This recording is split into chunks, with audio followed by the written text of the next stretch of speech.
Jadi gini ya, pada tahun 2023 kemarin mungkin sampai pada saat video ini dibuat, selera perwibuan gue kayaknya rada geser dikit ya, rada berubah. Perubahan selera tersebut adalah gue lagi prefer ngikutin series yang banyak bacot, banyak ngomong, banyak dialog gitu dah. Bukan berarti gue ninggalin preferensi selera utama gue, which is still action oriented series. Tapi kadang ada fase dimana tontonan sama bacaan gue itu berubah drastis, dan mungkin tahun 2023 kemarin adalah salah satu fase tersebut. Kenapa selera gue berubah-ubah mulu? Ya sebenarnya biar gak bosen, makanya berubah-berubah. Ya dulu itu gue demen tipikal acara yang banyak waifunya gitu, yang ringan-ringan gitu. Terus habis itu berubah ke acara yang banyak dulu action gitu kayak Battle Shonen. Terus balik lagi ke acara yang banyak waifunya gitu, yang ringan-ringan. Dan sekarang berubah lagi gitu loh, pokok ke acara yang banyak bacot, entah bacot itu bacotan yang ringan ataupun yang berat. Itu referensi gue sekarang. Mungkin ya apa ya, cerita yang drama-drama gitu deh. Mungkin ini diawali kayaknya secara nggak sadar gitu loh, pas gue mutusin baca manga Vinland Saga sama Frieren. Dua series tersebut ya beda jauh gitu dari segi apapun, entah cerita atau apalah gitu. Tapi persamaannya dua series tersebut itu banyak dialognya, banyak ngomongnya dengan pembawaan yang cukup serius. Kan ya pacingnya tuh bisa dibilang rada lambat gitu loh, pelan-pelan. Yang ujungnya gue nambah cerita tentang ya fokusnya itu drama kehidupan, which obviously banyak bacotnya. Ini mungkin apa ya, gue muter lagi gitu, balik lagi ke fase awal perwibuan, dimana gue lebih suka cerita yang banyak bacot, banyak dialognya ketimbang action. Mungkin ya baik itu series banyak bacot itu yang tipikal drama yang santai ataupun drama yang serius, itu gue balik lagi ke zaman dulu. Misalnya apa ya, dulu tuh gue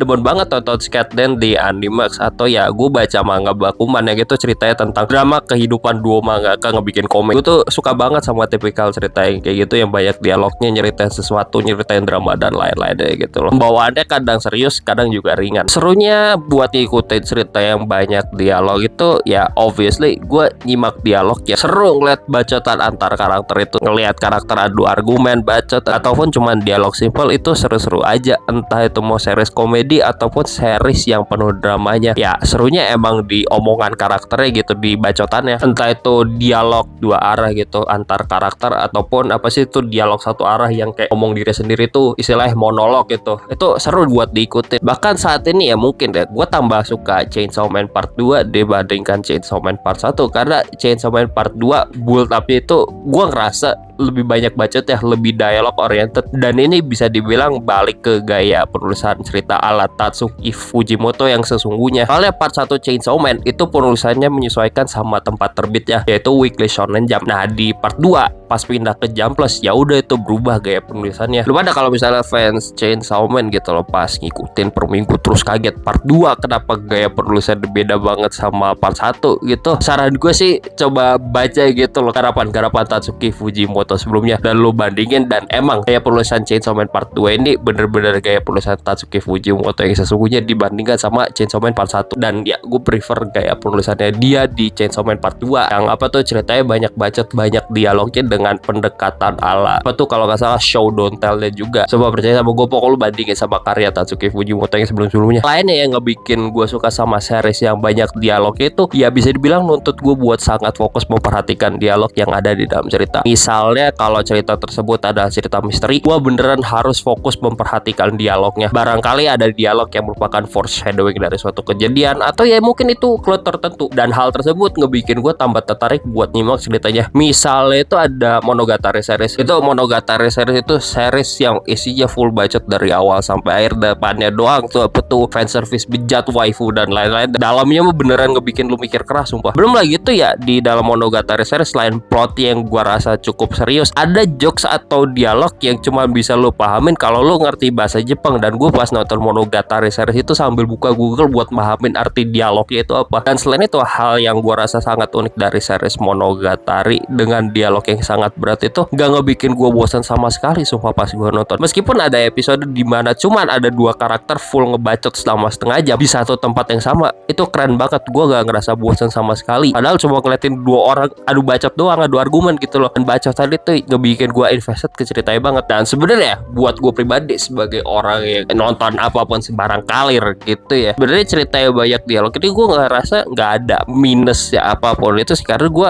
suka aja gitu, suka-suka aja sama anime apapun itu ya, gue wibu akut lah. Cuman buat orang yang gak suka cerita yang banyak bacot ya, banyak dialog, yang entah dialog ringan atau dialog berat, mungkin kerasa rada bosan aja gitu loh, karena yang ngebikin lu tertarik plotnya maju itu cuma dari omongan doang. Apalagi kalau lu demen sama series yang actionnya kayak Frieren tuh, pasti banyak keluhan itu ceritanya ngantuk atau bosanin meskipun ada actionnya yang top tier sebagai makanan sampingan. Kalau makanan utama di ceritanya ya penuh dialog, gue ngerasa tetap gak bakal suka seriesnya itu orang, meskipun ya actionnya top tier. Selain itu kadang gue ngerasa cerita yang banyak dialog itu, apalagi kalau semakin berat gitu loh ceritanya, itu menuntut lu buat mikir panjang. Tentu ya obviously balik lagi depend sama cerita itu kayak gimana, atau cerita yang ringan atau apalah berat lah. Cuman balik lagi apakah lu bisa demen gitu loh sama cerita yang banyak dialognya atau enggak, apalagi kalau dialognya itu berat, gue nggak tahu tuh. Belum lagi kadang tuh cerita yang banyak dialog ini beneran butuh lu komit mau nonton series ya, itu gak bisa lu ikutin buat iseng-iseng aja, apalagi kalau cerita tersebut dialognya berat banget sumpah. Ujungnya mah ya udah suka